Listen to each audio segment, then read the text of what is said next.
नमस्कार दोस्तों, आपके अपने परिवार एमएससी टेक्नो पॉइंट में आप सभी का स्वागत है। चलिए आज हम देखेंगे पेट के महासंग्राम भाग 2 के बारे में। इसमें हम प्रारंभिक अर्हता परीक्षा हेतु महत्वपूर्ण प्रश्नों के संग्रह का दूसरा भाग देखेंगे। चलिए स्टार्ट करते हैं वीडियो को। पहला क्वेश्चन कह रहा है कि बंगाल के विभाजन को किस वर्ष रद्द कर दिया गया था। बंगाल के विभाजन को किस वर्ष रद्द कर दिया गया था? तो ऑप्शन ए है 1909 में, ऑप्शन बी 1910 में, ऑप्शन सी 1911 में, ऑप्शन डी 1912 में। तो इसका जो सही जवाब हो जाएगा वो क्या हो जाएगा? 1911 में इज द राइट आंसर। तो ऑप्शन ए का जो सही जवाब हो जाएगा 1911 में। ठीक है। क्या हुआ था? 1905 में आपका बंगाल विभाजन की डेट रखी गई थी। 1905 के बाद आपका 1911 में क्या हुआ? बंगाल विभाजन को रद्द कर दिया गया और इसी में घोषणा भी किया गया यहीं में कि आपका जो राजधानी होगी वो कोलकाता से कहाँ आएगी? दिल्ली आएगी। तो ये हमारा सही आंसर हो जाता है 1911 इज द राइट आंसर। चलिए अगले क्वेश्चन की ओर बढ़ते हैं। चलिए देखते हैं दूसरे क्वेश्चन को। महलवाड़ी प्रथा में किसके साथ राजस्व का बंदोबस्त हुआ था? तो ऑप्शन ए है कृषकों के साथ, ऑप्शन बी जमींदारों के साथ, ऑप्शन सी जमींदारों व कृषकों के साथ साझा रूप से, ऑप्शन डी ग्राम समुदाय के साथ समग्र रूप से। तो जो इसका सही आंसर हो जाएगा वो क्या हो जाएगा? आपका हो जाएगा ऑप्शन नंबर डी। क्या सही हो जाएगा? इसका जो राइट आंसर हो जाएगा वो हो जाएगा option number D is the right answer. ग्राम समुदाय के साथ समग्र रूप से इसमें क्या किया गया था? महलवाड़ी प्रथा, है ना। महलवाड़ी प्रथा को कौन चलाया था? मैकिले ने चलाया था। ठीक है। तो मैकिले के द्वारा महलवाड़ी प्रथा को लाया गया था। चलिए आगे बात करते हैं अगले क्वेश्चन की ओर। तीसरा क्वेश्चन कह रहा है प्रारंभिक जैन साहित्य किस भाषा में लिखा गया था? पहला ऑप्शन है अर्धमागधी, दूसरा है पाली, तीसरा है प्राकृतिक, चौथा है संस्कृत। तो इसका जो सही जवाब हो जाएगा वो क्या हो जाएगा? वो आपका हो जाएगा ऑप्शन नंबर ए। कौन सा ऑप्शन सही हो जाएगा? Option number A is the right answer. Ardhamagadhi भाषा में क्या लिखा गया था? प्रारंभिक जैन साहित्य को लिखा गया था। ठीक है। तो आपको ये सारी चीज़ें याद रखते हुए चलना है और देखना है। अगर आप चैनल पे नए हैं तो चैनल को सब्सक्राइब कर दीजिएगा। अगर आपको वीडियो अच्छी लग रही हो तो वीडियो को लाइक कर दीजिएगा और शेयर कर दीजिएगा अपने दोस्तों में। चलिए आगे अगले क्वेश्चन की ओर बढ़ते हैं। Question number 4। क्वेश्चन नंबर 4 कहता है कि प्रधान याम्योन्तर ध्रुववृत्तीय तथा विषुवत मध्यम, जिसे भूमध्य बोलते हैं, रेखा का प्रतिच्छेदन या वेदन बिंदु अवस्थित है ना। प्रधान माम्यंतर तथा विषुवत रेखा का प्रतिवेदन बिंदु कहाँ पे स्थित है? तो इसका जो सही ऑप्शन हो जाएगा क्या होगा? चलिए बताइए। पहला ऑप्शन है अंध महासागर में, दूसरा घाना में, तीसरा मोरक्को में, चौथा है प्रशांत महासागर में। तो इसका जो राइट आंसर हो जाएगा वो क्या हो जाएगा? अंध महासागर में। राइट आंसर क्या हो जाएगा? अंध महासागर में। प्रधान म्यामांतर तथा विषुवत रेखा का जो प्रतिवेदन होता है यहीं पे होता है। चलिए आगे की ओर बात करते हैं अगले क्वेश्चन की ओर। क्वेश्चन नंबर 5 कह रहा है कि निम्नलिखित राज्यों में से कौन से उत्तर प्रदेश की सीमावर्ती नहीं है? ऐसा पिछली बार पेट में पूछा भी गया था, नेपाल से सटे भारत के पड़ोसी राज्य के हिसाब से। तो ये इंपॉर्टेंट क्वेश्चन बनता है कि निम्नलिखित राज्यों में से कौन से उत्तर प्रदेश की सीमावर्ती नहीं है? तो कौन सा नहीं है? पंजाब, राजस्थान, छत्तीसगढ़, झारखंड। 4 ऑप्शन है। तो इसका जो सही जवाब हो जाएगा वो क्या हो जाएगा? Option number A. क्या हो जाएगा? पंजाब। पंजाब किससे सीमा नहीं लगाता है? उत्तर प्रदेश से सीमा नहीं लगाता। राजस्थान की सीमा उत्तर प्रदेश से लगती है, छत्तीसगढ़ की लगती है और झारखंड की लगती है। चलिए अगले क्वेश्चन की ओर बढ़ते हैं, क्वेश्चन नंबर 6 की तरफ। क्वेश्चन नंबर 6 कहता है कि अदृश्य निर्यात का अर्थ होता है। अदृश्य निर्यात मतलब जो दिखता नहीं है ना। निर्यात तो होती हैं, कुछ देखती हैं, जैसे जो सामान दिख रहा है वो तो दृश्य होता है, लेकिन कुछ ऐसे होते हैं जो अदृश्य निर्यात होते हैं। तो कह रहा है अदृश्य निर्यात का अर्थ क्या होता है? सेवाओं का निर्यात, प्रतिबंधित सामान का निर्यात, अलिखित सामान का निर्यात, तरक्की से सामान करने, क्या आता है? तरक्की से सामान करने जाते हैं, ये वाला। तो कौन सा ऑप्शन इसका इज द राइट आंसर हो जाएगा? चलिए बताइएगा। तो इसका जो सही जवाब हो जाएगा सेवाओं का। जब भी हम कोई सेवा देंगे तो सेवा से जो भी हमारा निर्यात होगा वो हमें दिखाई नहीं देगा। ठीक है। तो इसे अदृश्य निर्यात बोला जाएगा, सेवाओं का निर्यात। चलिए अगले क्वेश्चन की ओर बढ़ते हैं, क्वेश्चन नंबर 7 की तरफ। क्वेश्चन नंबर 7 कहता है कि खादी ग्रामोद्योग आयोग की स्थापना किस पंचवर्षीय योजना काल में की गई थी? तीसरी योजना, चौथी योजना, दूसरी योजना, प्रथम योजना। तो आपको पता होना चाहिए, इसका जो सही आंसर हो जाएगा वो हो जाएगा ऑप्शन नंबर सी, दूसरी योजना। क्योंकि दूसरी योजनाओं में ही हमने उद्योग पे जोर दिया था और इसी में ही हमने खादी ग्रामोद्योग की भी स्थापना की थी। तो इसका जो सही आंसर हो जाएगा वो हो जाएगा दूसरी योजना।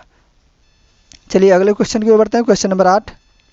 क्वेश्चन नंबर 8 कहता है कि निम्नलिखित में से किन दो विधि के शासन के प्रमुख लक्षणों के रूप में नहीं माना जाएगा, है ना। किन दो विधि को क्या कर रहा है, किन विधि के शासन के प्रमुख लक्षणों के रूप में नहीं माना जाएगा, दो नहीं लिखा है भाई, ठीक है। तो याद रखिएगा, निम्नलिखित में से किन को विधि के शासन के प्रमुख लक्षणों के रूप में नहीं माना जाएगा। तो इसका सही आंसर क्या हो जाएगा। ऑप्शन ए है शक्तियों का परिसीमन, ऑप्शन बी है विधि के समक्ष समता, ऑप्शन सी है सरकार के प्रति जन उत्तरदायित्व, ऑप्शन डी है स्वतंत्रता और नागरिक अधिकार। तो इसका जो सही आंसर हो जाता है वो क्या हो जाता है, हमारा option C is the right answer हो जाता है, सरकार के प्रति जन उत्तरदायित्व। इसका जो ये प्रमुख लक्षण नहीं माना जाता है। चलिए अगले क्वेश्चन की ओर चलते हैं। क्वेश्चन नंबर 8 पे, क्वेश्चन नंबर 9 पे। क्वेश्चन नंबर 9 कहता है कि भारतीय संविधान इनमें से किसका सर्वाधिक ऋणी है, किसका सर्वाधिक ऋणी है। ऑप्शन ए स्विट्जरलैंड का संविधान, ऑप्शन बी संयुक्त राज्य अमेरिका का संविधान, ऑप्शन सी भारत शासन अधिनियम 1935 का, ऑप्शन डी कनाडा का संविधान। तो इसका जो सही आंसर हो जाएगा वो option C is the right answer, Bharat का शासन अधिनियम 1935। ये बहुत ही इंपॉर्टेंट है ना। इसी से सबसे ज़्यादा भारत क्या है, ऋणी है। मतलब भारतीय संविधान में जो तत्व लिखे गए हैं सबसे ज़्यादा इसी से उठा के रखे गए हैं। तो इसका ऑप्शन हो जाता है सी। चलिए अगले क्वेश्चन की ओर बढ़ते हैं। Question number 10। क्वेश्चन नंबर 10 कहता है रक्त होता है, एक संयोजी ऊतक होता है, एक उपकलित ऊतक होता है, ए और बी दोनों होते हैं, इनमें से कोई नहीं। तो रक्त क्या होता है, रक्त एक संयोजी ऊतक होता है। इसका आंसर सही हो जाएगा ऑप्शन नंबर ए, रक्त एक संयोजी ऊतक होता है। चलिए अगले क्वेश्चन की ओर बढ़ते हैं। Question number 11। क्वेश्चन नंबर 11 कह रहा है कि निम्नलिखित जंतुओं में से किसमें 3 प्रकोष्ठ वाला हृदय होता है। ऑप्शन ए बंदर, ऑप्शन बी मगर, ऑप्शन सी मछली, ऑप्शन डी मेढक। तो आपको पता होना चाहिए कि जो मछली है इसमें 2 कोष्ठी होता है और जो मेढक है उभयचर है ना, इसी में आपका जो पाया जाता है 3 कच्छी हृदय पाया जाता है। तो मेढक हमारा राइट आंसर हो जाएगा, मेढक है ना। मगरमच्छ में 4 कच्छी पाए जाते हैं, आपको मेढक मछली में 2 कच्छी, और ये मेढक जो होता है इसमें क्या पाए जाते हैं, 3 कच्छी प्रकोष्ठ वाला पाया जाता है। तो सही आंसर क्या हो जाएगा, मेढक हो जाएगा। चलिए अगले क्वेश्चन की ओर बढ़ते हैं। क्वेश्चन नंबर 12 की तरफ। क्वेश्चन नंबर 12 कहता है कि घरेलू बिजली के तार आधार रूप से कैसे होते हैं। जो घरेलू बिजली का तार होता है, जो घर की वायरिंग होती है वो किस रूप में की गई होती है। तो पहला ऑप्शन है श्रेणीबद्ध संयोजन के रूप में, दूसरा समांतर संयोजन के रूप में, तीसरा श्रेणीबद्ध और समांतर संयोजन का सहयोग होता है, दोनों कंबाइंड होते हैं मतलब, और डी कह रहा है प्रत्येक कक्ष में श्रेणीबद्ध संयोजन और दूसरी जगह समांतर संयोजन। तो इसका जो सही जवाब हो जाता है क्या होता है, घर में हमेशा समांतर करते हैं, पैरेलल कनेक्शन। पैरेलल कनेक्शन क्या होता है, मतलब आप समझना है कि जैसे उसको फेज और न्यूट्रल दोनों दिया जाए, मतलब फेज तार और न्यूट्रल तार दोनों दिया जाए तो उसे हम क्या बोलते हैं, समांतर संयोजन। जैसे हमारे घर में कोई भी उपकरण होगा तो हमारे फेज और न्यूट्रल दोनों से जुड़ा होता है, तो ऐसा जो संयोजन होता है उसे हम बोलते हैं समांतर संयोजन। तो सही आंसर हो जाता है समांतर संयोजन। चलिए अगले क्वेश्चन की ओर बढ़ते हैं। क्वेश्चन नंबर 13 पे। क्वेश्चन नंबर 13 कहता है कि बिना अनुमति के कितने दिन संसद से अनुपस्थित रहने पर किसी सांसद को अयोग्य घोषित किया जा सकता है। अयोग्य घोषित करने की बात कर रहा है, किसी सांसद को अगर बिना बताए वो क्या कर लेता है, संसद में अनुपस्थित होता है, तो कितने दिन तक रहता है, 60 दिनों तक। Option B is the right answer हो जाएगा, क्या हो जाएगा, 60 दिन, है ना। ऑप्शन ए था 30 दिन, ऑप्शन बी 60, ऑप्शन सी 90 और ऑप्शन डी 120। तो इसका जो सही जवाब हो जाएगा ऑप्शन बी हो जाएगा 60 दिन। चलिए अगले क्वेश्चन की ओर बढ़ते हैं। क्वेश्चन नंबर 14 की तरफ। क्वेश्चन नंबर 14 कहता है कि निम्नलिखित में से कौन सा शब्द चंद्रमा का पर्यायवाची नहीं है। कौन सा शब्द चंद्रमा का पर्यायवाची नहीं है। ऑप्शन ए विधु, ऑप्शन सी शशि, ऑप्शन बी शशि, ऑप्शन सी सूत, ऑप्शन डी चांद। तो क्या हो जाएगा, चंद्रमा का पर्यायवाची कौन सा नहीं है, तो इसका एकदम राइट आंसर हो जाएगा ऑप्शन सी सूत। सूत जो है चंद्रमा का पर्यायवाची नहीं होता है, बाकी विधु, शशि और चांद क्या होते हैं, चंद्रमा के पर्यायवाची होते हैं।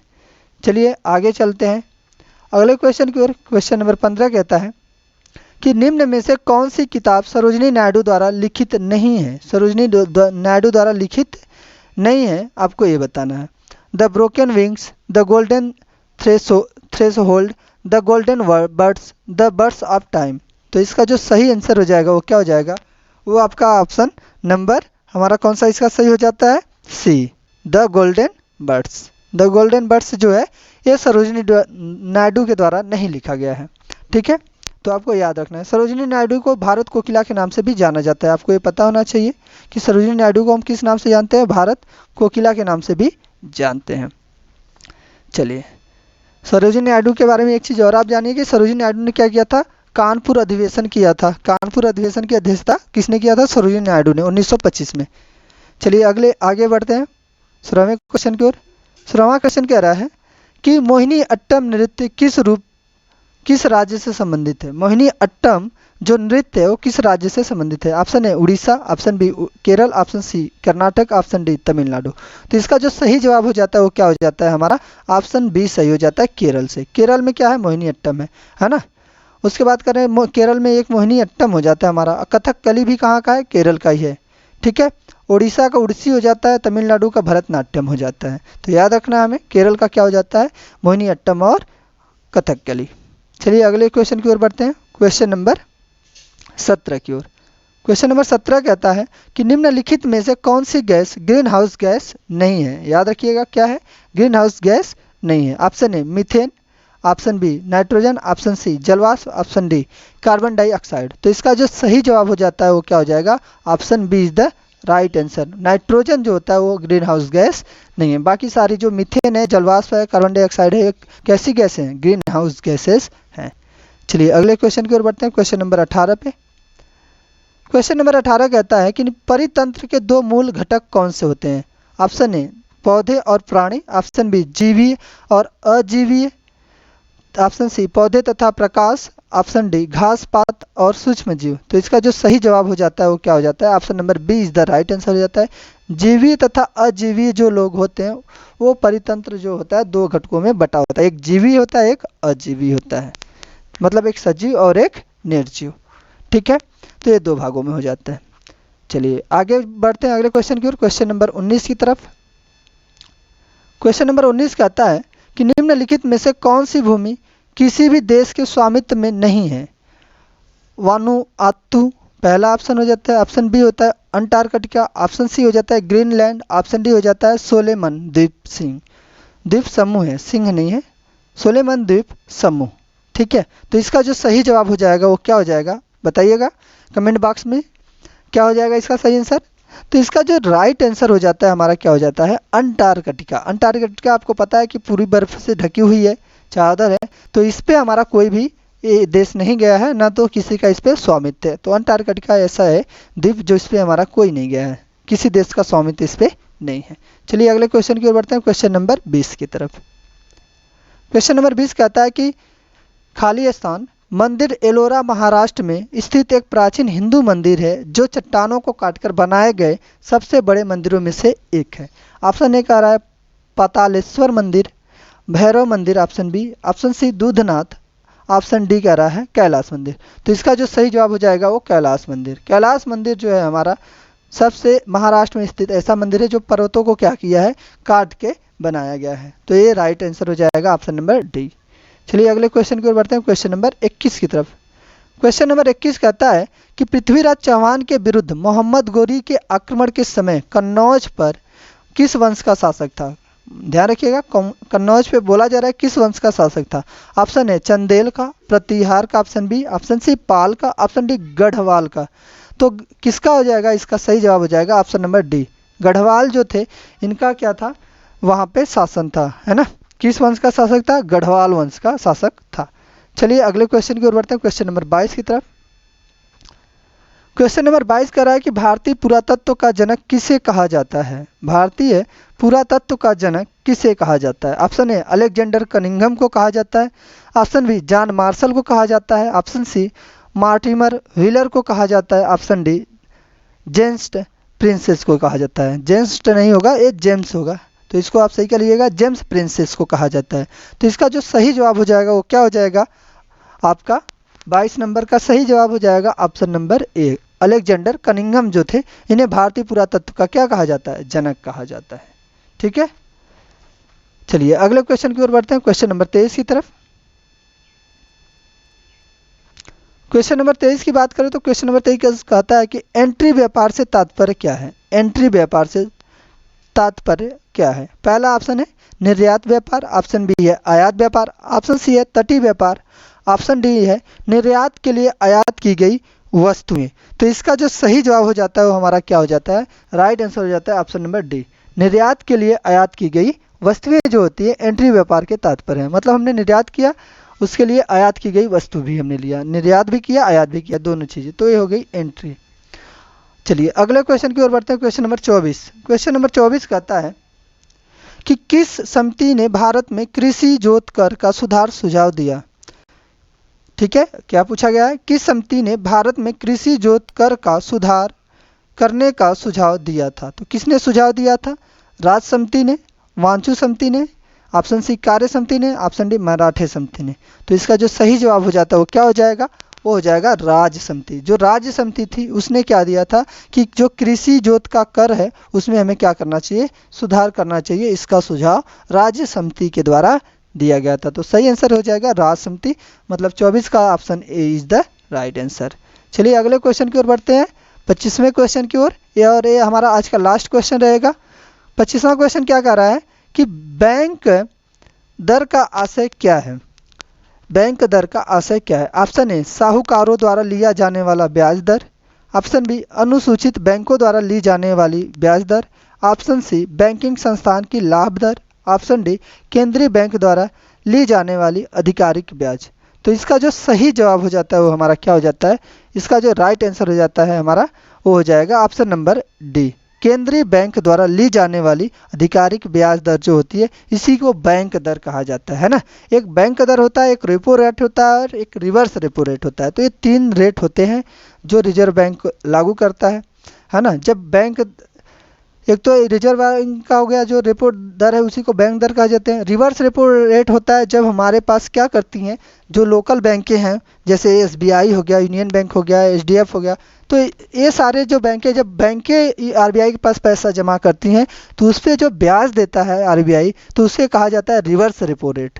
ठीक है, और जब आरबीआई से पैसे बैंकें उधार लेती हैं तो उस पर जो आरबीआई ब्याज लेता है उसे बोला जाता है बैंक दर या रेपो रेट। ठीक है, तो इसका सही जवाब हो जाता है ऑप्शन नंबर डी। तो 25 का राइट आंसर क्या हो जाएगा, डी। चलिए आगे बढ़ते हैं। तो ये आज का हमारा लास्ट क्वेश्चन था। 26वां क्वेश्चन कर रहा है अवमूल्यन का तब अधिक कारगर होता है जब, पहला विदेशों में निर्यात मांग की लोच अधिक हो, दूसरा कम हो, ऑप्शन सी आयात की लोच करना है, और ऑप्शन डी उपयुक्त में से कोई नहीं। तो इसका आपको जवाब कमेंट बॉक्स में देना है।